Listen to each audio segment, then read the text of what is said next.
Buenas noches, esbirros del horror. Continuamos con la Hermandad Negra. Capítulo 2. Era inevitable, sospecho, que me encontrase de nuevo con el señor Alan. Ocurrió 2 noches después, no muy lejos de la puerta de mi casa. Quizá resulta absurdo, pero no pude evitar el pensamiento de que estaba esperándome, que su ansiedad por encontrarse conmigo era tan grande como la mía.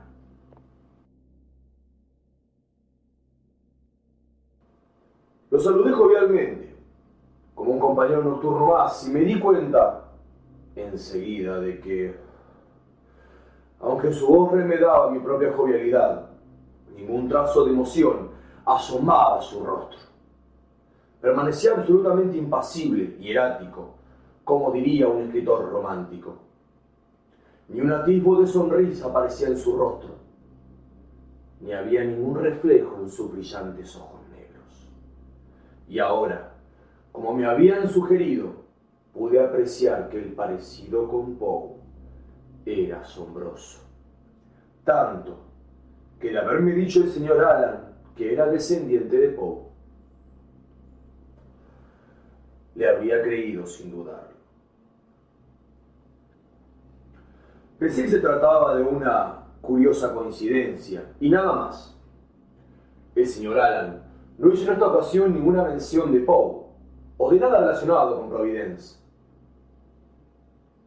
Parecía, era evidente, más interesado en escucharme que en hablar.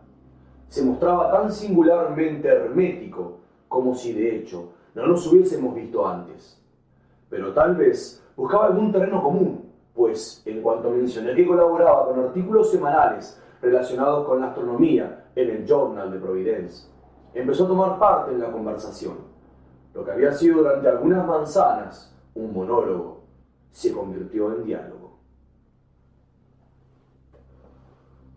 Pronto me di cuenta que el señor Alan no era un novato en cuestiones astronómicas. Escuchaba ansiosamente mi punto de vista, pero él mantenía los suyos, diferentes a los míos y a veces muy discutibles. No se mostró remiso en manifestar que no solo era posible un viaje interplanetario, sino que innumerables estrellas, no solo planetas de nuestro sistema solar, estaban habitadas.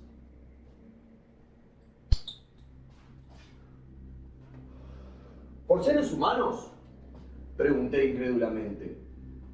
¿Por qué tendrían que ser seres humanos?, replicó. La vida es única, no el hombre. Incluso aquí, en este planeta, la vida toma muchas formas. Le pregunté si había leído las obras de Charles Fort. No lo había leído. No sabía nada de él. Y al pedírmelo, le expliqué algunas de las teorías de Fort, así como los hechos que aducía para apoyar estas teorías.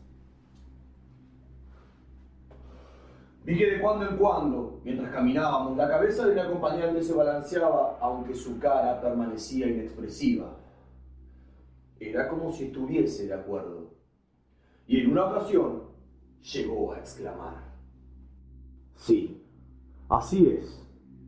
Lo que él dice es así. Fue al hablar yo sobre objetos voladores no identificados vistos cerca de Japón durante la última mitad del siglo XIX. ¿Cómo puede afirmar eso?, interrogué. Se lanzó una extensa perorata que podía resumirse así. En el terreno de la astronomía, todo científico que estuviese al día tenía la certeza de que no había vida solamente en la Tierra. Por tanto, al igual que se podía concebir cuerpos celestes con formas de vida inferiores a la nuestra, otros podrían dar cabida a formas superiores. Si se aceptaba esta premisa, era perfectamente lógico que los viajes interplanetarios no tuviesen misterios para esas formas superiores y pudiesen, tras décadas de observación, familiarizarse con la Tierra y sus habitantes, así como con los demás planetas hermanos. ¿Con qué propósito?, le pregunté. ¿Para hacer la guerra? ¿Para invadirnos? Un modo de vida tan desarrollado no tendría necesidad de emplear tales métodos primitivos, señaló. Nos vigilan, al igual que nosotros vigilamos la luna, y escuchamos las señales de radio de los planetas. Nosotros estamos aún en las primeras etapas de la comunicación interplanetaria, y no digamos de los viajes espaciales, mientras que otras razas, en estrellas remotas, hace mucho que han superado ambas cosas. ¿Cómo puede hablar con tanta seguridad?, le pregunté. Porque estoy convencido de ello. Seguramente habrá conocido gente que ha llegado a conclusiones similares. Admití que así era. ¿Se considera usted un hombre sin prejuicios por lo que respecta al tema? Admití esto también. Tanto es así que examinaría ciertas pruebas si le fueran presentadas. Ciertamente, repliqué, aunque no debió pasar inadvertido mi escepticismo. Eso está bien, dijo. Si nos permite a mí y a mis hermanos ir a su casa de la calle Angel, puede ser que le convenzamos de que hay vida en el espacio. No con forma humana, pero vida. Vida de unos seres poseedores de una inteligencia muy superior a la de los hombres más inteligentes. Me resultaba cómica la magnitud de sus aseveraciones y de sus creencias, pero no lo demostré en ningún momento. Su confidencia me hizo pensar otra vez en el cúmulo de personajes que pueden encontrarse entre los paseantes nocturnos de Providencia. El señor Alan era un obseso de sus inauditas convicciones y, como todos los obsesos, ansiaba hacer proselitismo, convertir a la gente, cuando quiera, dije como invitación. Cuanto más tarde mejor, para dar tiempo a que mi madre se acueste. Los experimentos no le hacen mucha gracia. Digamos, el próximo lunes por la noche. De acuerdo. A partir de ese momento, mi acompañante no volvió a hablar del tema. Apenas se refirió a otras cuestiones, y de hecho, me tocó a mí hablar todo el rato. Evidentemente estaba aburrido. No habíamos recorrido 3 manzanas cuando llegamos a un callejón, y allí el señor Alan se despidió de mí bruscamente, se volvió hacia el callejón y se lo tragó la oscuridad. ¿Estaría su casa al final del callejón?, pensé.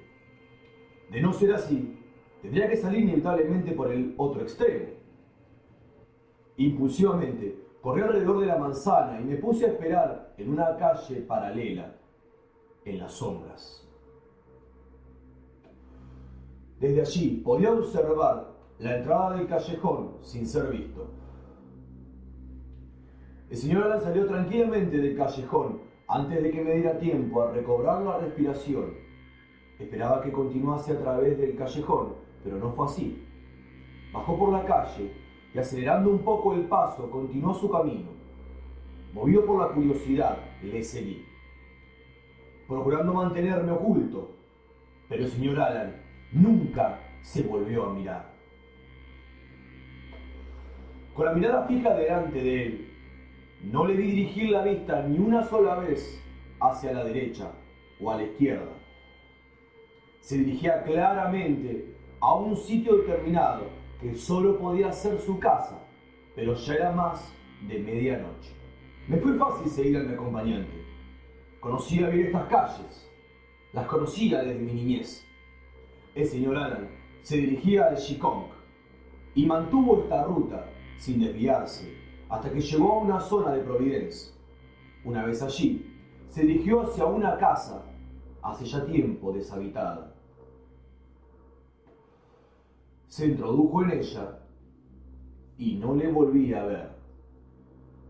Aguardé un poco más, esperando ver alguna luz encenderse en la casa, pero no fue así, y llegué a la conclusión de que se había acostado.